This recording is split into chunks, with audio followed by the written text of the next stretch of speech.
আজকের ভিডিওতে জানতে পারবেন মেডিকেলে র্যাগিং বা বুলিং নিয়ে বাস্তব অভিজ্ঞতা।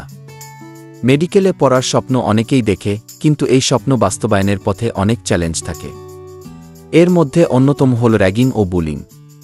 নতুন শিক্ষার্থীরা অনেক সময় সিনিয়রদের হাতে মানসিক ও শারীরিক নির্যাতনের শিকার হয়। এতে তাদের মানসিক স্বাস্থ্য ক্ষতিগ্রস্ত হতে পারে, এমনকি পড়াশোনার উপরও নেতিবাচক প্রভাব ফেলে। এই ভিডিওতে আমরা মেডিকেলে র্যাগিং ও বুলিংয়ের বাস্তব অভিজ্ঞতা, প্রভাব এবং এর প্রতিরোধে করণীয় সম্পর্কে বিস্তারিত আলোচনা করব। র্যাগিং ও বুলিংয়ের সংজ্ঞা।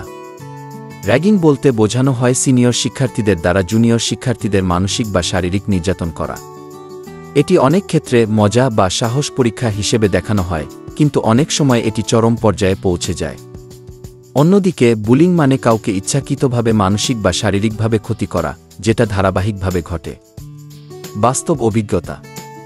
বাংলাদেশ, ভারতসহ দক্ষিণ এশিয়ার অনেক মেডিকেল কলেজে র্যাগিংয়ের ঘটনা ঘটে। অভিজ্ঞতা ১। রাকিব ছদ্মনাম এক সরকারি মেডিকেল কলেজে ভর্তি হয়েছিলেন।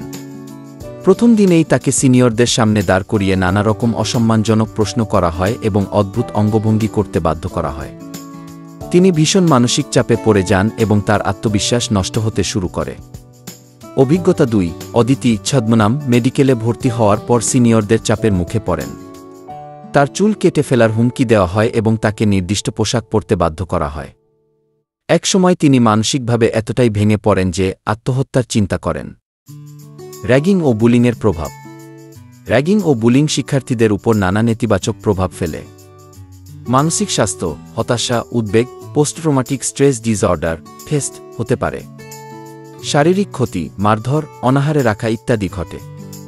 একাডেমিক পারফরম্যান্স, পড়াশোনায় মনোযোগ নষ্ট হয়ে যায় এবং ড্রপআউটের হার বাড়ে।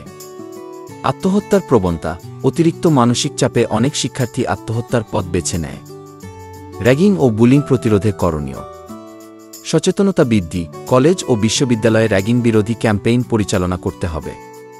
কঠোর আইন ও নীতি, সরকার এবং শিক্ষা প্রতিষ্ঠানকে কঠোর আইন প্রণয়ন করতে হবে। সাপোর্ট সিস্টেম, ভুক্তভোগীদের জন্য কাউন্সেলিং ও মানসিক সহায়তার ব্যবস্থা রাখতে হবে। হটলাইন ও অভিযোগ ব্যবস্থা, গোপন অভিযোগ জানানোর ব্যবস্থা থাকতে হবে। সিনিয়রদের ইতিবাচক ভূমিকা, র্যাগিংয়ের পরিবর্তে জুনিয়রদের সাহায্য ও গাইড করার সংস্কৃতি গড়ে তুলতে হবে। মেডিকেল কলেজগুলোতে র্যাগিং ও বুলিং একটি বাস্তব সমস্যা। এটি শিক্ষার্থীদের শারীরিক ও মানসিকভাবে ক্ষতিগ্রস্ত করে এবং অনেক সময় ভয়াবহ পরিণতি ডেকে আনে।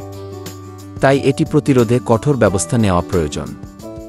শিক্ষা প্রতিষ্ঠান, সরকার, অভিভাবক এবং শিক্ষার্থীদের একসঙ্গে কাজ করতে হবে, যাতে মেডিকেলে একটি নিরাপদ ও ইতিবাচক পরিবেশ গড়ে ওঠে।